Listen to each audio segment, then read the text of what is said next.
আজকের আয়োজনে ভাত রান্না করলাম। এইটা ছিল আগের একটু আলু ভর্তা। এটাই গরম করলাম একটু। এই কালো জিরার ভর্তা। কালো জিরা হলো ৯৯টা রোগের প্রতিষেধক। আমি মাঝে মাঝে কালো জিরার ভর্তা করি।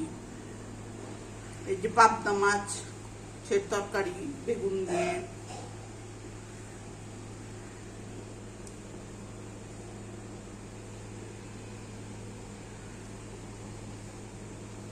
দেখুন কালারটা কত সুন্দর।